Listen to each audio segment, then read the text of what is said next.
J'ai remarqué qu'il y a beaucoup de personnes qui ne lancent aucun projet parce qu'elles attendent le coup de grâce, le coup de cœur, le business qui va être rentable de ouf. Beaucoup de personnes même veulent investir, par exemple, dans l'immobilier depuis 3 ans, mais elles attendent le bien qui va faire waouh, qui va matcher avec le bon taux, avec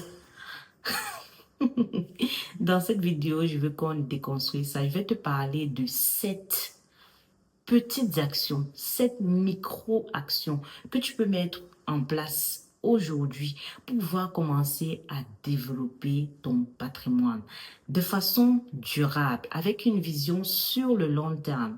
Parce que moi, j'aime beaucoup quand on est dans du concret, mais dans du concret de façon progressive. Moi, je ne connais pas ce qu'on appelle le succès du jour au lendemain. Tu as fait telle chose, ça a explosé. En tout cas, dans mon expérience personnelle, je n'ai jamais connu ça. Moi, j'ai toujours connu la démarche où on transpire, la démarche où on fait des nuits blanches, la démarche où on saigne pour arriver à un résultat. Je ne connais pas la démarche facile, donc je vais te partager mon expérience basée sur cette démarche-là pour atteindre tes objectifs et vivre une vie où tu es épanoui, surtout épanoui. Parce que moi, je pars du principe que si finalement tu gagnes de l'argent et que ça ne te sert pas, parce que l'argent doit te servir en fait. Si finalement tu gagnes de l'argent et que tu n'es pas épanoui, pour moi, ça n'a aucun intérêt. Il y a une chanson de Guys Blonde que mon mari me rappelle souvent, qui dit le Dieu à quoi ça sert si tu n'as pas la paix du cœur. Je connais plus, je crois que c'est dans, je sais plus si c'est dans Stranger. Bref, tu vas chercher la référence. En tout cas, ce qu'il dit, c'est que à quoi ça te sert l'argent si tu n'as pas la paix du cœur? Tu dois pouvoir avoir l'argent, mais avoir ta paix du cœur. Tu dois pouvoir avoir l'argent, mais trouver ton équilibre. Tu dois pouvoir avoir l'argent et être une personne heureuse et épanouie. Et c'est tout ce que je te souhaite. Et c'est ce qu'on construit ici.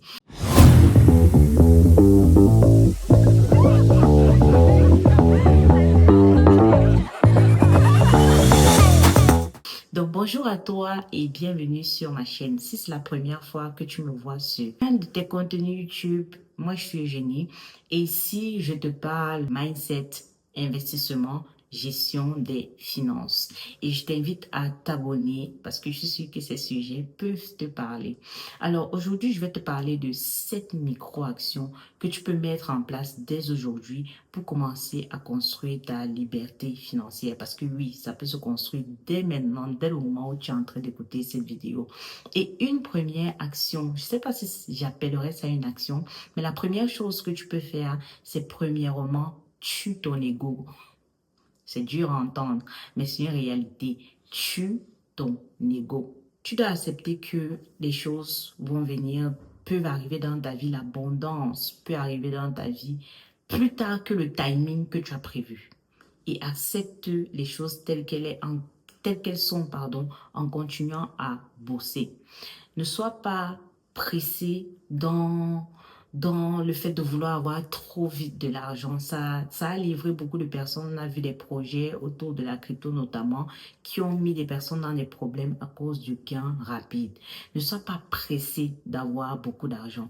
Moi, je vois des personnes parfois même qui ralentissent sur des projets immobiliers parce qu'elles attendent ce qui va leur donner un excès de cash flow. Et j'ai souvent envie de dire que dans l'immobilier, ce n'est pas forcément le cash flow qui est la meilleure chose à regarder, mais c'est l'emplacement et comment est-ce que tu vas te projeter sur l'avenir pour avoir de l'argent avec ton bien.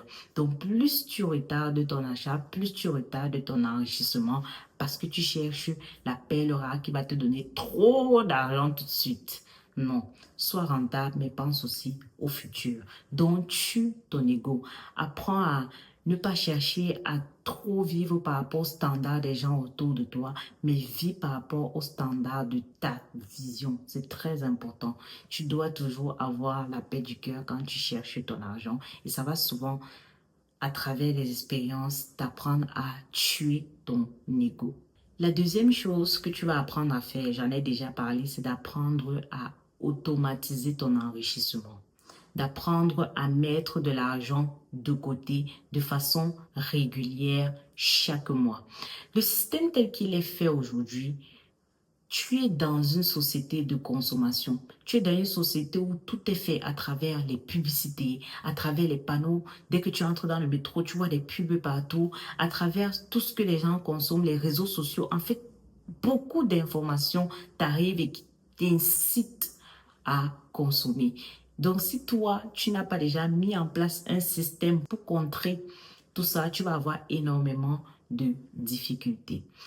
Ce qui signifie quoi? Ce qui signifie que tu dois chaque mois avoir un montant que tu as déjà mis de côté qui doit aller dans tes investissements, qui doit aller dans l'épargne d'un projet, qui doit aller dans un fonds d'urgence pour préparer ton avenir. Et ainsi, à chaque fois qu'il y aura des soucis ou alors à chaque fois que tu seras exposé à un sujet de consommation, au moins tu auras déjà réservé ton argent pour l'avenir. C'est une habitude très importante que tu dois commencer à prendre à partir du moment où tu décides de devenir une personne qui veut s'enrichir, qui veut réaliser ses rêves en fait. Tu es obligé d'être discipliné sur ce point-là. Donc, automatise l'argent qui va construire ta richesse. Fais attention aux informations que tu consommes. Fais attention aux publicités que tu consommes. Fais attention même aux personnes qui fréquentent si ce n'est pas aligné avec ta vision. Ta priorité, c'est aussi ton avenir. Ta priorité, c'est aussi l'avenir de tes enfants. Ta priorité, c'est aussi de construire quelque chose qui sera aligné avec les efforts que tu fais au quotidien pour pouvoir gagner ton argent. Donc, ne néglige pas ça. La troisième action que je vais te proposer de mettre en place, c'est la maîtrise de soi. Apprends à maîtriser tes émotions avec la règle des 48 heures. Ça va rejoindre un peu le point que j'ai évoqué précédemment.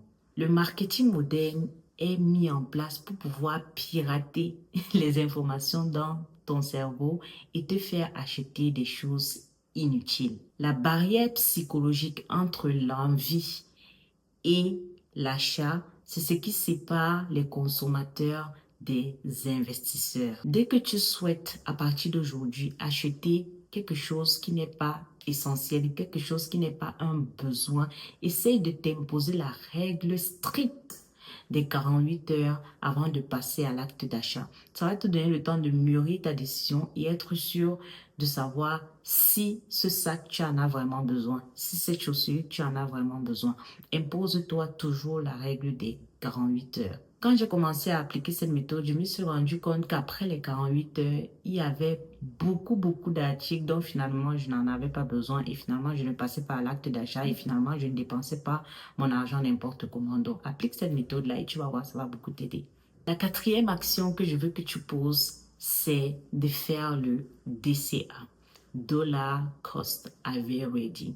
Ça va concerner toutes les personnes qui investissent notamment en bourse. Tu n'es pas là pour passer le temps à savoir si le marché est en haut, si le marché est baissier, si les actions montent, si les actions sont au plus bas. Essaye d'adopter le DCA. Tu as une somme fixe que tu investis chaque mois, au moins pour un début. Et une fois que tu commences à maîtriser le système, que tu commences à comprendre comment ça marche, à ce moment-là, tu t'orientes par exemple vers des stratégies stock picking où tu peux commencer à étudier les résultats des entreprises et tout. Mais au début, lorsque tu construis ton enregistrement, lorsque tu commences à intégrer que tu es une personne qui est en train de construire un patrimoine, fixe-toi une somme, investis cette somme-là chaque mois. Ne te prends pas la tête et regarde comment ton argent évolue. C'est déjà beaucoup mieux que de juste laisser ton argent dormir sur un livret. La cinquième action que je vais t'inviter à faire dans cette vidéo et qui est hyper importante, s'il y a bien une sur laquelle tu dois capitaliser, c'est celle-là. C'est de chasser des opportunités au quotidien. J'ai remarqué, en tout cas dans ma modeste expérience, en toute humilité, que les opportunités ne vont pas venir frapper à ta porte. Les opportunités viendront frapper à ta porte uniquement si tu y es préparé. Ça signifie quoi? Ça signifie qu'au fur et à mesure de ton parcours, si par exemple tu veux investir dans l'immobilier, commence à faire des visites. Tu n'as pas besoin d'attendre d'avoir toute la somme qu'il te faut pour commencer. Non. Ça va commencer à t'apprendre certains rouages. Tu vas commencer à comprendre certains systèmes, discuter avec certaines personnes, regarder de façon attentive quelles sont les questions qu'on me pose, faire des petits bilans. Si tu veux commencer par exemple à te projeter sur une construction, te projeter sur le lancement d'une marque. Commence à écouter les informations sur comment est-ce qu'on fait pour lancer sa marque. N'attends pas toujours d'être directement, en fait, dans le lancement de ton projet pour t'y intéresser. Mais prépare-toi bien en amont. Et c'est comme ça que tu vas passer du statut de consommateur au statut de producteur. C'est comme ça que tu vas commencer à apprendre à créer de la valeur pour, par exemple, tes futurs clients, pour, par exemple, tes futurs projets. Et ainsi, tu restes dans le mouvement et tu deviens une personne super active. Et ça va te donner encore plus d'ambition parce que tu vas voir les écailles vont tomber de tes yeux et tu vas commencer à voir des opportunités qu'avant, tu n'imaginais même pas voir juste parce que tu as commencé à t'intéresser à un sujet. Donc, si tu es dans une dynamique de je veux réaliser des grandes choses, je veux faire des projets, prépare tes projets dès aujourd'hui. Pas à partir du moment où tu as de l'argent ou à partir du moment où tu as de l'épargne, non. Prépare tes projets dès aujourd'hui et mets-toi en mouvement et tu verras, tu vas commencer à attirer certaines choses dans ta vie. Sixième action, en tout cas, je pose cette action-là en considérant que je suis en train de m'adresser à une personne qui veut investir. La sixième action que tu vas mettre en place, c'est d'avoir une très bonne hygiène financière avec tes comptes bancaires. Tu es une personne qui veut pouvoir avoir du financement. Tu veux faire des crédits. Tu penses toujours à l'IMO ou alors un projet de start-up ou alors un projet de création d'entreprise ou de reprise d'entreprise. Tu as besoin d'être une personne crédible. Tu as besoin d'être une personne sur laquelle la banque peut compter, une personne de confiance. Et pour cela, ça va te demander d'être discipliné avec tes comptes bancaires. Oublie les statuts comme le découvert. Si possible, tu le bloques même. Oublie le découvert parce que le découvert, c'est comme un crédit à la conso en fait, avec des agios qui parfois coûtent très très cher. Donc, fais en sorte que ton compte soit clean. Commence à investir régulièrement pour améliorer ton scoring bancaire. Commence à discuter avec ton conseiller d'opportunité. Commence à discuter avec des personnes de la relation client de certaines plateformes d'investissement. Tu dois être une personne qui cherche des opportunités. Donc, tout cela, ça va t'amener à investir de petits montants et commencer à avoir une vraie discipline financière.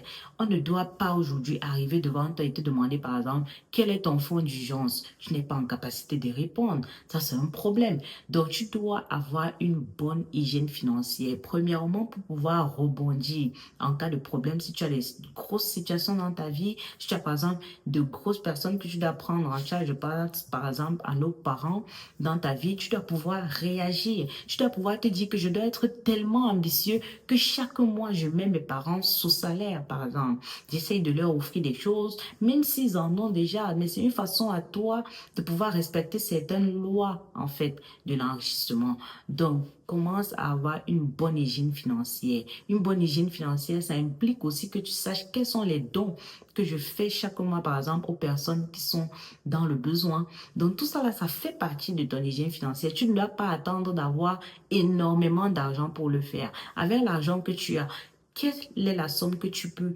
allouer aux dons? Quelle est la somme que tu peux allouer pour tes parents? Quelle est la somme que tu peux allouer pour ton plaisir? Quelle est la somme que tu peux allouer pour ton besoin? Quelle est la somme que tu peux allouer pour tes investissements? Tout ça là, ça fait partie de ton hygiène financière et c'est important pour toi de mettre tout ça en place dès maintenant. Et la dernière action que je vais te proposer de faire, c'est de protéger cette discipline financière-là. Une fois que tu auras mis tout ça en place, tu seras motivé au début, ce qui est une très bonne chose. Mais au début, ça reste juste de la motivation. Au fur et à mesure que tu vas évoluer dans le temps, tu vas te rendre compte que la motivation ne suffit pas. Tu vas te rendre compte qu'il y a un imprévu qui est arrivé et ça va venir te faire déroger à tes règles justement de principe financier. Comment est-ce que tu fais? On te dit qu'une personne a une situation terrible et il faut que tu réagisses. Comment est-ce que tu fais? On te dit qu'une amie va par exemple avoir son baby shower ou alors son enterrement de vie de jeune fille. Mais toi par exemple, tu n'as pas prévu quelque chose qui arrive subitement. Comment est-ce que tu fais? Tu dois commencer à anticiper. Tu dois anticiper tout ça. Tu dois te préparer à tout ça. Et ça te demande de muscler justement cette discipline financière-là au fur et à mesure du temps. pendant les 3 premiers mois, les 6 premiers mois, ça ne sera pas parfait, mais tu dois continuer à essayer. Tu ne dois surtout pas abandonner. Tout ça afin que d'ici 1 an, d'ici 2 ans, tu commences à être une personne vraiment disciplinée financièrement. Surtout si tu écoutes mes vidéos.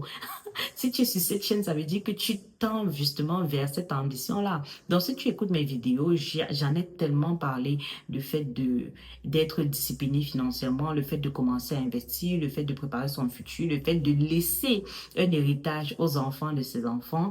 Donc, tout ça là, tu trouveras sur ma chaîne du contenu qui pourra t'aider. J'espère que cette vidéo va t'aider justement à pouvoir mettre en place des petites actions pour construire cette liberté financière-là. Je continue à mettre en place justement des stratégies pour pouvoir me développer, pouvoir grow up, pouvoir réussir, développer encore de nouvelles sources de revenus pour s'améliorer et surtout pour vivre ma best life parce que je fais ça aussi pour avoir ma paix du cœur et pour faire vraiment ce que j'aime. Donc, j'espère que ça t'a aidé. Si la vidéo t'a aidé, n'hésite pas à la partager aussi à une personne qui peut en avoir besoin. Tu mets un like et tu me laisses un commentaire pour que je sache ce que tu en as pensé. On se retrouve dans la prochaine vidéo. Bye bye.